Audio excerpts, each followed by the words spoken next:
Selamat sore, saudara-saudara sekalian. Di sini saya ingin menanyakan apakah soal-soal yang saya berikan kemarin sudah dapat dipahami. Tolong itu untuk bekal saudara nanti sebagai calon notaris. Anda harus betul-betul memahami, tidak cuma hafalan, tetapi bagaimana penerapan di dalam akte yang saya sampaikan beberapa waktu yang lalu. Nah, sekarang kita ingin berbicara masalah hapusnya perikatan dalam suatu perjanjian atau kontrak, ya. Kita tahu berdasarkan pasal 1381 bab 4 buku ketiga KUH Perdata, ada beberapa cara hapusnya suatu perikatan. Di antaranya, 1, karena pembayaran. Kedua, penawaran pembayaran diikuti oleh penyimpanan. Ketiga, pembaharuan hutang atau novasi. Keempat, perjumpaan utang atau kompensasi. Kelima, percampuran utang. Keenam, pembebasan utang. Ketujuh, musnahnya barang yang terutang. Kedelapan, kebatalan dan pembatalan perikatan-perikatan. Kesembilan, syarat yang membatalkan. Diatur dalam bab 1 KUH Perdata, ya.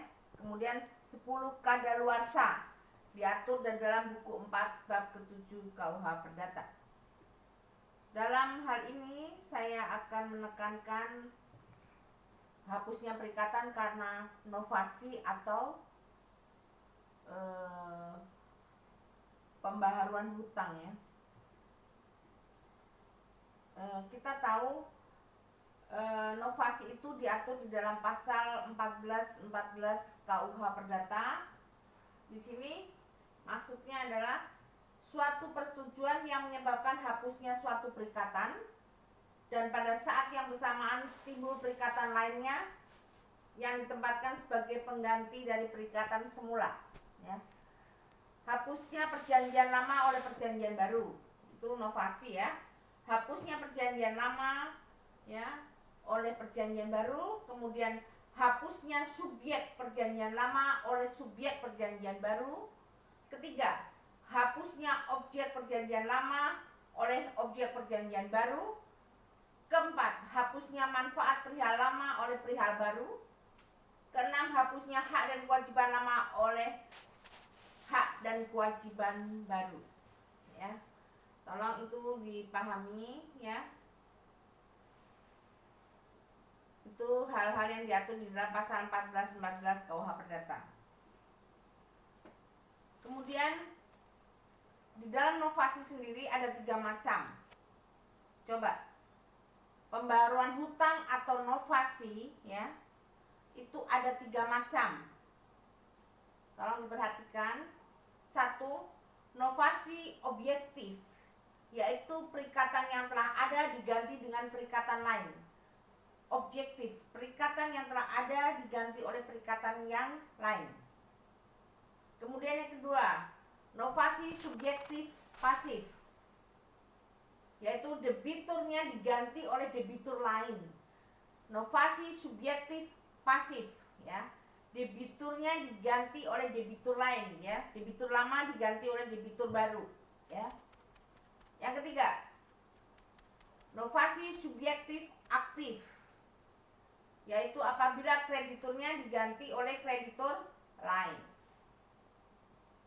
Jadi tolong dipahami, ya, 3 tadi jenis-jenis novasi. Nah, kita sebagai notaris pasti nanti kelak akan menemui juga masalah pembuatan akte novasi berikut akte-akte aksesoris lainnya sebagai dampak dari novasi tersebut. Kita contohkan terhadap yang sering terjadi, ya, di lapangan.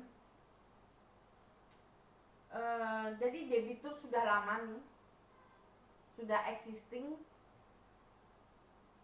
Kemudian dia, katakanlah Hasan ya,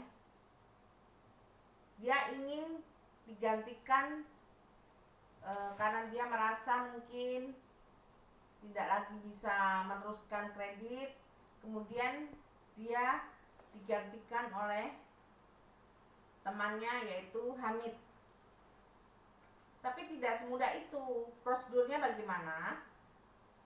Hasan dan Hamid mengajukan permohonan kepada pihak bank, ya, tertulis kepada yang terhormat pimpinan bank titik-titik gitu kan, perihal permohonan ya penggantian posisi kredit dari debitur Hasan menjadi debitur Hamid. Nah, apa yang disampaikan di situ? Sebabnya apa? Karena kenapa ruang pembaruan hutang atau novasi ini ada? Karena notaris itu tidak boleh, katakanlah debitur Hasan ini sebelumnya telah mendapatkan fasilitas kredit dari bank A.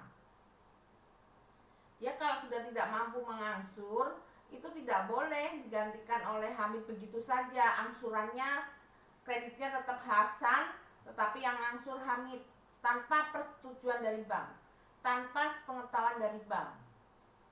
Nah, itu kalau terjadi seperti itu, kita tidak boleh membuat akte secara di bawah tangan sebagai arsitektur seolah-olah mereka sudah tergantikan. Karena apa? Nanti dampaknya ke akte asesuir. Misalnya ada asesuir, katakanlah ada hak tanggungan atau akte fidusia, katakanlah hak tanggungan lah. Hak tanggungan itu kan jaminannya si Hasan itu kan masih atas nama Hasan, sedangkan Hamid itu terus melakukan angsuran. Nanti kalau Hasan sudah lunas angsurannya, yang berhak mengambil sertifikat itu Hasan, bukan Hamid. Walaupun sudah ada kuasa, tetapi tidak semudah itu. Yang ditakutkan adalah pada posisi waktu Hamid mengangsur kreditnya Hasan tanpa sepengetahuan bank, tiba-tiba Hasan meninggal dunia. Ini contoh nama yang bukan sebenarnya ya, ini Hasan ya, meninggal dunia. Belum tentu oknum ahli waris ini mengakui kreditnya, mengakui bahwa kreditnya selama ini diangsur oleh Hamid. Nah, itu nanti di kemudian hari jadi masalah. Jadi penggantian debitur ini harus pengetahuan bank. Kemudian setelah pihak bank menyetujui permohonan tersebut, maka keluarlah offering letter. Atau surat penawaran persetujuan kredit atau surat keputusan kredit ya. Di situ menunjuk permohonan dari saudara Hasan, maka ya kreditnya si Hasan itu disetujui di situ untuk digantikan oleh Hamid. Kemudian terjadilah persetujuan itu, kemudian penandatanganan perjanjian kredit. Perjanjian kreditnya baru, tapi sebelumnya dibuat akte novasi dulu, kemudian baru perjanjian kredit. Dan jangan lupa di dalam perjanjian kredit itu disebutkan di premis ya, bahwa kronologis hutangnya si debitur lama ya Mali Hasan disebutkan bahwa sebelumnya debitur lama yaitu saudara Hasan ya telah memperoleh fasilitas kredit dari bank A ya, berupa kredit apa, kredit modal kerja atau kredit apa ya, dengan perjanjian kredit nomor sekian bla bla bla bla ya, bahwa berdasarkan keputusan kredit bahwa debitur Hasan mengajukan permohonan untuk adanya permohonan novasi akan digantikan oleh debitur baru yaitu saudara Hamid. Kemudian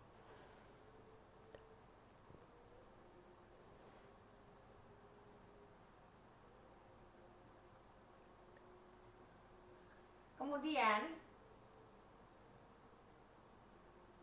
kita sudah menyebutkan dasar perjanjian kreditnya Hasan tersebut ya. Kemudian berdasarkan surat permohonan dari Hasan dengan suratnya nomor sekian-sekian, mengajukan permohonan novasi untuk digantikan kreditnya dengan saudara Hamid. Kemudian disebutkan di premis juga bahwa dengan keputusan offering letter nomor sekian, bank menyetujui permohonan saudara Hasan ya, sebagaimana suratnya tertuang di dalam surat nomor sekian dan sekian-sekian. Baru diceritakan kronologis latar belakang itu. Jadi tidak putus, tadi benangnya itu tidak putus karena di perjanjian itu sudah dimasukkan premis adanya novasi tersebut. Sekali lagi tolong di premis dibunyikan kronologisnya. Dan jangan lupa lagi, novasi subjektif pasif ya. Novasi subjektif pasif itu kan penggantian debitur. Artinya jaminan sebelumnya kan diikat hak tanggungan. Itu tidak bisa tetap melekat walaupun Anda disuruh oleh oknum bank untuk mempertahankan ya jaminan tersebut tetap melekat, tolong jangan dilakukan karena harus dilakukan roya atau penghapusan hak tanggungan tersebut. Karena jelas bahwa di dalam hak tanggungan itu ya kan perjanjian kreditnya itu kan ada. Dasar perjanjian kredit itu kan ada. Nah itu perjanjian kreditnya milik Hasan kan. Kemudian di halaman 3 itu kan disebutkan bahwa antara pihak kedua dalam hal ini bank dengan Hasan itu kan ada. Nah, gunanya roya seperti itu. Karena perjanjian pokoknya itu kan mengikat aksesorirnya dengan HT yang lama. HT yang lama sudah berakhir, harus dihapuskan ya. Jadi jangan dipertahankan. Kemudian selain dilakukan perjanjian novasi itu dan perjanjian kredit baru, dilakukan roya. Bank harus mengeluarkan surat roya pada hari itu juga untuk melakukan penghapusan. Nah, perihal royanya adalah roya karena adanya novasi. Di situ roya, kemudian kita ngikat dengan APHT yang baru atau SKMHT ya. Untuk kemudian karena ini ada roya, mungkin kita menggunakan SKMHT dulu. Kita proses roya tersebut di bank. Setelah tanda tangan roya, perjanjian novasi, terus kemudian perjanjian kredit, kemudian roya sudah ada, kita ikut SKMHT. Jadi sekali lagi, jaminan yang terkait dengan perjanjian sebelumnya itu harus dihapuskan terhadap novasi subjektif pasif. Ya. Tolong itu dimengerti dulu. Coba Anda buka APHT saudara. Coba dibuka APHT saudara, coba dicek di halaman 3. Kenapa itu harus dihapuskan? Dicek. Jadi perjanjian kredit itu perjanjian kredit antara Bank A dengan pihak siapa? Hamid. Komparisi pertama adalah Hamid selaku debitor baru ya. Kedua adalah pihak bank. Nah, disebutkan di premis tadi latar belakang itu. Jadi seperti itu. Bisa terjadi juga PT. Biasanya bank itu menyetujui kalau PT itu masih satu grup ya. Grup usaha. Bisa terjadi juga misalnya si Hasan itu meninggal dunia.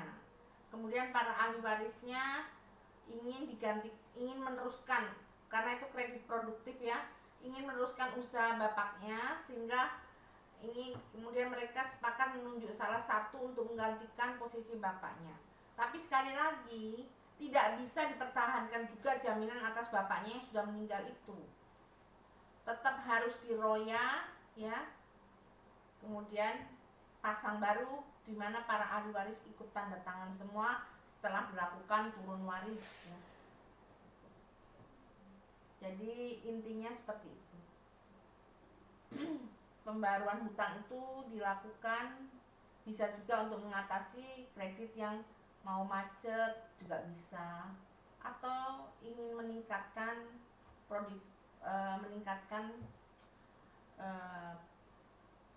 usaha ya, tapi digantikan oleh pihak lain, atau biasanya untuk KPR yang tidak bisa meneruskan bisa juga dilakukan pembaruan hutang atau novasi seperti itu. Di sini saya minta kepada saudara buka halaman 3 APHT ya. Nanti jadi kalau jaminan itu tetap namanya Hasan tidak apa-apa, tidak masalah, cuma harus di roya tetap dipasang baru lagi. Kalau memang Hasan itu ternyata kakak beradik dengan Hamid, atau bisa juga Hasan langsung balik nama, jadi dilakukan perjanjian novasi, perjanjian kredit, kemudian roya, jual beli, SKMHT ya. Nanti proses di BPN roya dulu, kemudian proses jual beli masuk ya. Nah itu balik nama ke atas nama Hamid. Jadi nanti yang tanda tangan di SKMHT itu adalah si Hamid. Itu bisa juga. Jelas ya? Tolong dibuka dulu. Jadi nanti di SKMHT atau APHT pihak pertama adalah Hamid. Nanti berdasarkan akte jual beli yang dilakukan pada tanggal yang sama semua, ya. Jadi tanggalnya sama. Roya, novasi, roya, jual beli, SKMHT itu sama. Kalau untuk jual beli SKMHT kan berlaku 3 bulan. Mungkin sebelum 3 bulan sudah selesai kan. Nanti pasang HT. Jadi sekali lagi pihak pertama adalah Hamid, bukan Hasan lagi. Kalau terjadi balik nama ya. Jadi tolong kita kembalikan lagi bahwa perikatan hapus berdasarkan pasal 1381 tadi ada 10 poin. Nah, 10 poin sekarang pada hal ini kita konsen kepada hapusnya perikatan karena novasi. Jelas? Itu dimengerti dulu. Nanti kalau terlalu melebar Anda bingung. Ya. Nanti saya sampaikan di sini saya sampaikan adanya contoh perjanjian novasi ya. Perjanjian novasi nanti akan saya sampaikan kepada saudara. Di antaranya kan di perjanjian novasi itu kan judulnya perjanjian novasi antara pihak bank dengan debitur lama, debitur baru. Jadi ada 3 pihak bank, debitur lama, debitur baru.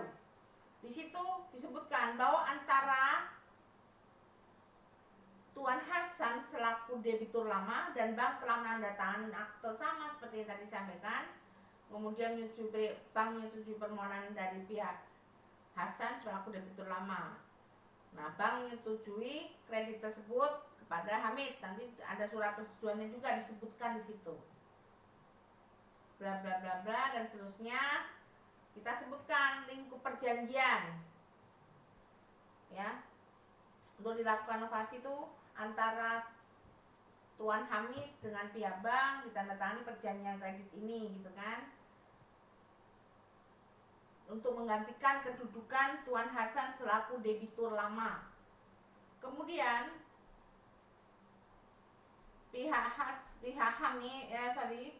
Hasan selaku debitur lama disebutkan juga dia fasilitasnya apa disebutkan.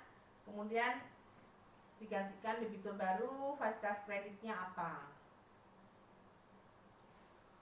Balas segala perjanjian dan pengikatan jaminan dan akta-akta sesuai yang dibuat oleh perjanjian dibuat oleh siapa selaku debitur lama menjadi berakhir atau hapus setelah ditandatangani perjanjian novasi ini. Kemudian pihak bank debitur lama kepada debitur baru, diuraikan persetujuannya berdasarkan surat persetujuannya apa gitu kan. Jadi kita harus seperti itu, kita harus uraiannya harus jelas ya. Nah terus kalau perlu dimasukkan bahwa debitur baru ini menggunakan jaminan apa, tercatat atas nama siapa ya.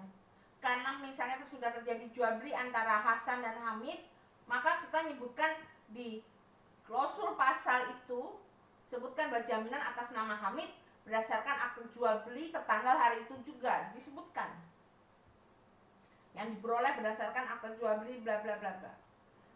Jadi harus lengkap, karena perjanjian pokok itu induknya ya. Bisa terjadi roya ini kenapa? Nah, itu kronologisnya ada, ngikat semua. Sekali lagi saya bicara dulu masalah ini supaya Anda mengerti. Nanti akan saya emailkan bahan kuliah dan contoh akte novasi tersebut. Tapi Anda jangan lupa juga dicek itu APHT-nya. Kalau ada fidusia, dicek juga fidusianya. Berarti fidusia tersebut harus dilakukan roya juga. Karena semua itu sudah berakhir. Dengan berakhirnya kreditnya debitur lama, maka aksesorirnya sudah hapus semua, rontok semua. Jadi kalau ada yang minta supaya itu dipertahankan dan karena alasan biaya lagi, jangan mau. Karena sudah berakhir sekali lagi. Ini bukan lagi masalah biaya. Nanti kalau sudah eksekusi ternyata tidak bisa dieksekusi, itu akan riskan sekali bagi bank, riskan juga bagi notaris, karena notaris nanti akan dipertanyakan juga. Tidak bisa kita, saya waktu itu disuruh bank, tidak bisa. Karena dari segi aspek hukumnya aja sudah jelas. Asas perjanjian pokok, aksesorirnya itu sudah nggak ada, sudah nggak melekat lagi. Ya. Saya kira itu. Nanti next saya lanjutkan lagi. Tolong itu dipahami. Coba sekarang dibuka email saya, ya, penjelasan saya tolong dimengerti, dan juga buka perjanjian novasi, kemudian APHT-nya tolong dibuka. Nanti akan saya lanjutkan kembali. Terima kasih. Wassalamualaikum warahmatullahi wabarakatuh.